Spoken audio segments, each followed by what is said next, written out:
Chapter 10. As they were walking toward the clearing, Nicholas asked Dan, "Do you know a man by the name of Damianos?" Dan stopped in his stride and turned to look at the old man. "Why do you ask that? Do you know him?" "Not in so many words, no, but since you hollered the name before you passed out, I was wondering if you remembered who he is." Dan had lost hope again. Nicholas had heard him scream the name Damianos, but it was the only person on earth, it seemed, who saw the tamer in his dreams. "Well, that's too bad, because he must have been part of my life before I fell in the clearing, and it seems if I am the only one around here who remembers him." "Mind you," Nicholas went on, "the name is familiar to me, and not for the reasons you might think. I mean, most people know the name in passing, I suppose, but in my case I had an opportunity some time ago when my wife was still alive to take a trip down memory lane, you might say, and meet a shepherd by the same name." "That's it!" Dan shouted. "You saw him, didn't you?" The three men had stopped walking. "Please, Nicholas, could you describe him for me?" Dan pleaded. "Well, yes, of course. He sported a long grey beard, bushy eyebrows, and wore one of those cloaks that shepherds donned in ancient times." "What about his hair? Do you recall anything in particular about it?" Yes, I remember his hair being grey, but he had a patch of white just above the hairline." Nicholas looked at Dan curiously. "Is he the same person you saw in your dreams?" "Yes, sir, that's exactly the same description I would give of him if I were asked."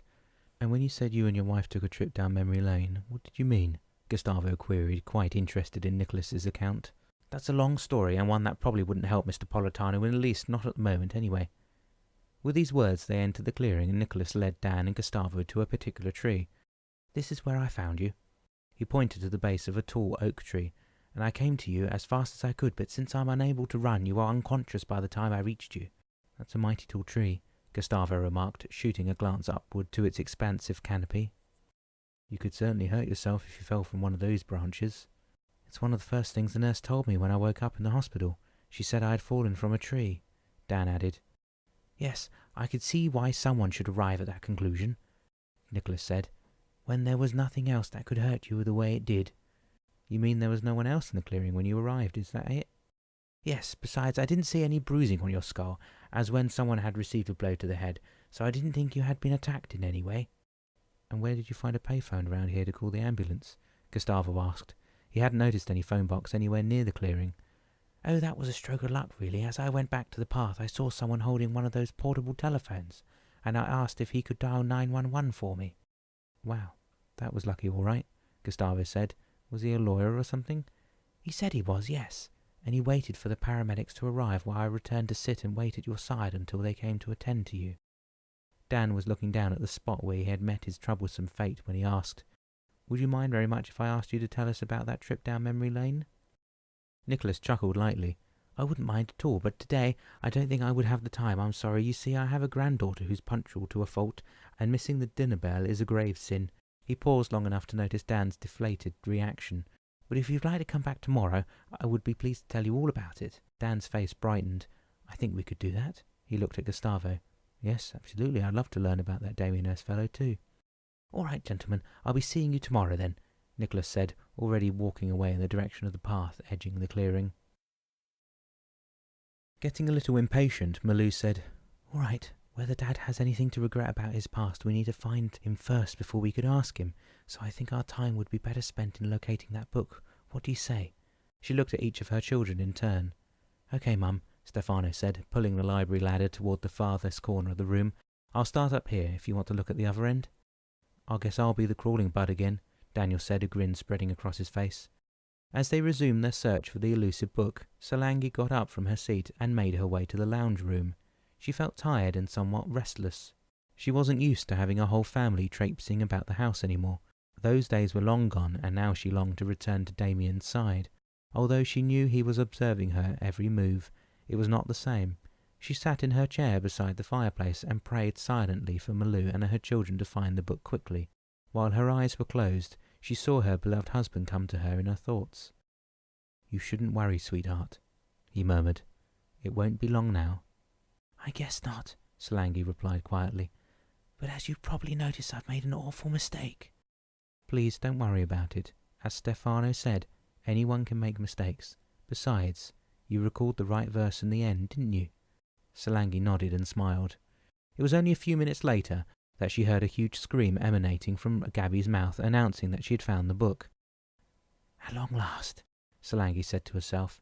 She got up from her seat in time to see Gabby bursting through the lounge room's archway, book in hand. "See, it's the book, Miss Salangi. We found it!"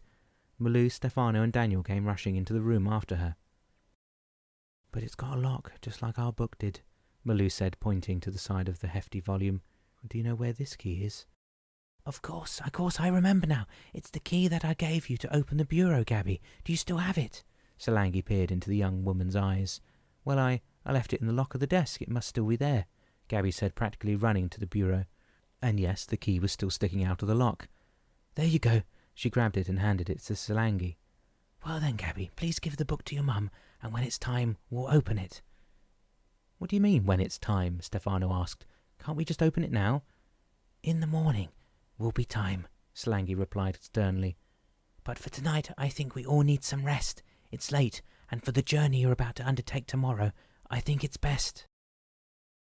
Dan and Gustavo looked after Nicholas as he walked away and smiled at each other. "I'm glad that at least you found someone else who's seen your Damianos guy," Gustavo remarked. "But isn't that a strange coincidence? I mean, first the man finds me in a place where no one comes often, and then he has dreamed of the same shepherd as I did. Maybe he's Santa Claus?" Gustavo said, laughing. Dan grinned but shook his head.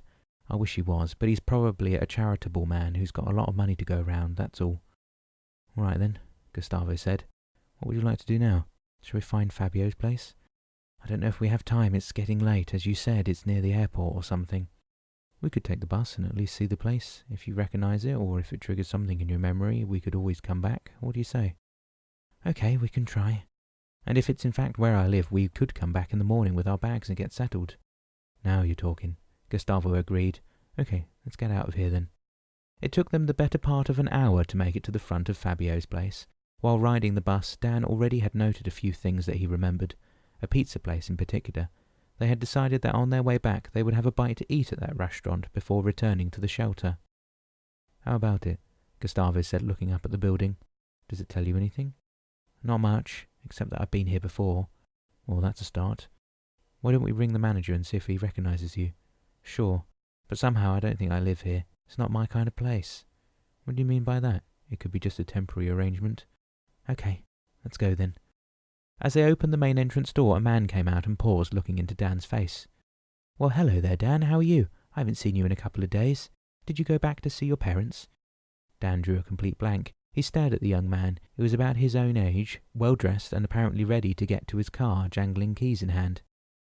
"I'm sorry, I know this is going to sound absolutely insane, but do I know you?" The young fellow opened and closed his mouth again. "You're right, your question does sound a bit odd, so let me ask another in return. What happened to you?" Gustavo was quick to interpose. "I'm very sorry, sir, but Dan here was hurt over the weekend and he's suffering from amnesia. I'm just a friend trying to help him remember as much as he can. The name is Gustavo." He extended a hand for the man to shake. As he did, he said, "Hi, nice to meet you, Gustavo. I'm Emilio, a neighbour of Fabio and Dan." He looked at Dan, who seemed ashamed of his condition. He had his head bowed and was looking at the floor beneath his sneakers. "Do you think the manager will let us into the place?" Gustavo asked. "We phoned Fabio. He had left a note for Dan, but that's how we found his number in this place, actually, and we know he's away." "I don't think that would be a problem," Emilio said to Dan, who finally raised his head to look at his neighbour.